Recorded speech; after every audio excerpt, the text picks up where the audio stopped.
Raw, March 30 to April 12, 1994. The dust has settled, the dates have been rescheduled, and Kurt Cobain is on the mend. But for a while, things looked very serious indeed for the Nirvana frontman. He had been found unconscious on the floor of a hotel suite in Rome, and words like irreversible and coma were on people's lips. Mick Wall digs beneath the hysteria and asks, is there more here than meets the eye? Never mind the barbiturates. The official news agency fax arrived at precisely 4 minutes past midday on Friday, March 4, 1994. It read, Kurt Cobain, lead vocalist and guitarist with top-selling American rock band Nirvana, was in a coma in a Rome hospital on Friday after overdosing on a mixture of champagne and barbiturates, Italian radio reported. Doctors were pumping his stomach, and the radio report said the musician's life was in danger. 6 hours and 23 minutes later, word came through on a fax from the band's UK publicity firm, Bad Moon. That read, Kurt Cobain, the 27-year-old lead singer for the rock group Nirvana, was admitted to hospital in Italy after slipping into a coma. He has suffered a complete collapse due to fatigue and severe influenza. Complications arose after he combined prescription painkillers and alcohol. Doctors report that he has made responsive signs. By now, you've all read the stories, some true, most of them not. Stories made up by officials close to the band who didn't know the full extent of what really went on in the suite at the Excelsior Hotel in Rome, where Cobain was staying with his wife, Hole's singer Courtney Love, and their baby daughter Frances Bean. So what's the truth? Was Cobain's sudden incarceration in hospital just a bizarre accident, or is there something they're not telling us? Let's examine the facts.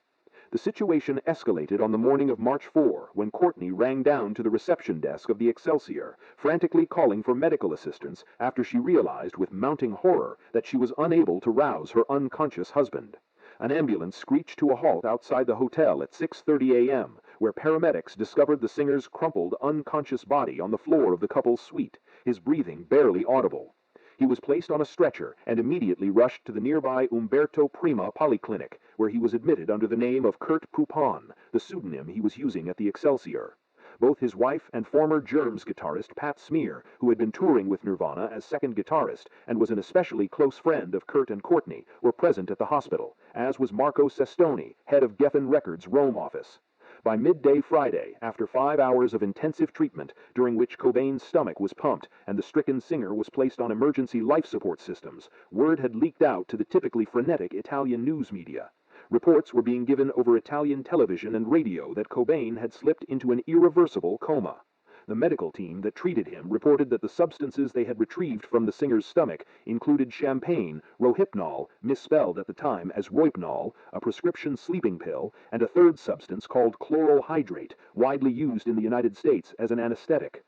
An hour later, Courtney insisted that Kurt's still unconscious body be removed to the American Hospital, a well-guarded private clinic situated in the suburbs of Rome. One of the doctors who treated Cobain at the Umberco was quoted in the Italian press as saying, Cobain was in a grave condition when he left here. By now, of course, the rest of the world's overeager media had been alerted to the singer's near-death predicament.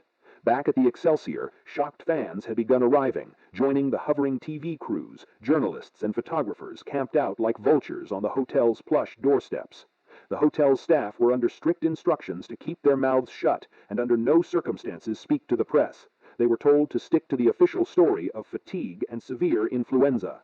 So let's ask that question again, shall we? What exactly happened to Kurt Cobain on the night and morning of March 4?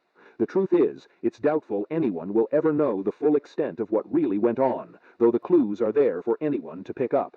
To begin with, there was Nirvana's performance in Italy the week before.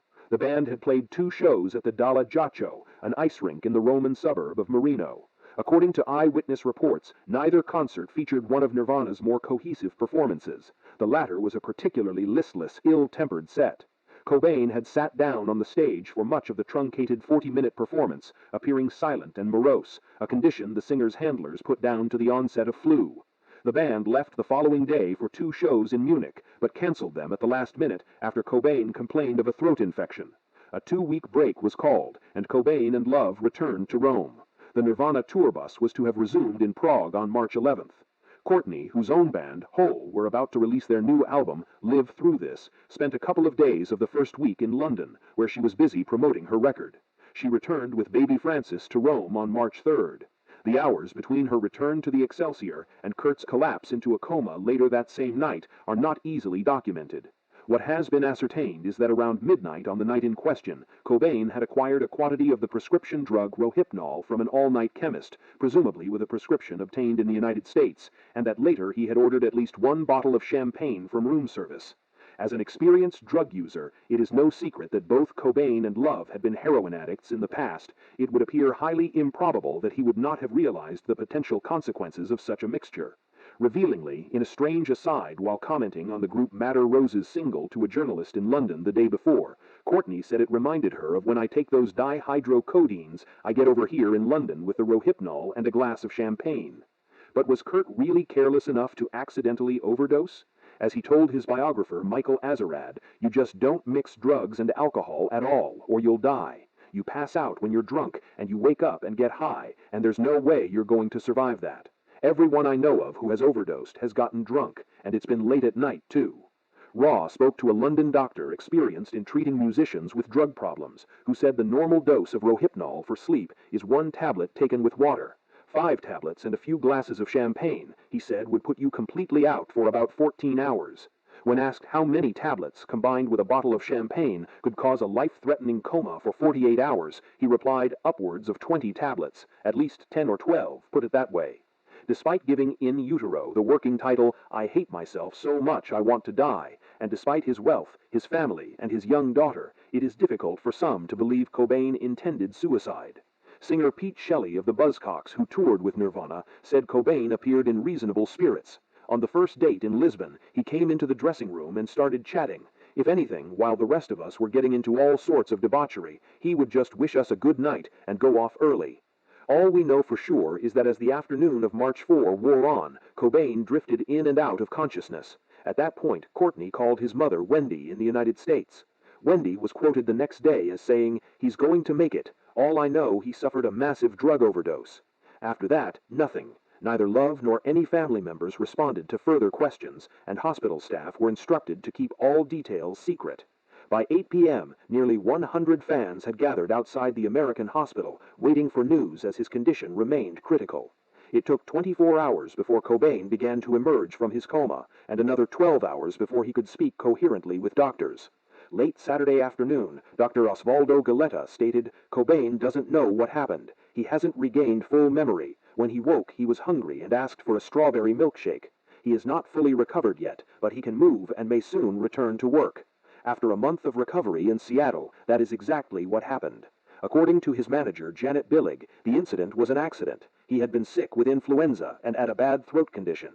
Then he inadvertently mixed tranquilizers and alcohol.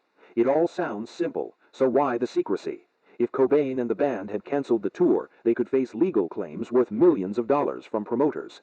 And more fundamentally, nobody likes to admit they messed up, accident or not. Not even Kurt Cobain, who seemed not to care about his fate, but perhaps cared more than he let on.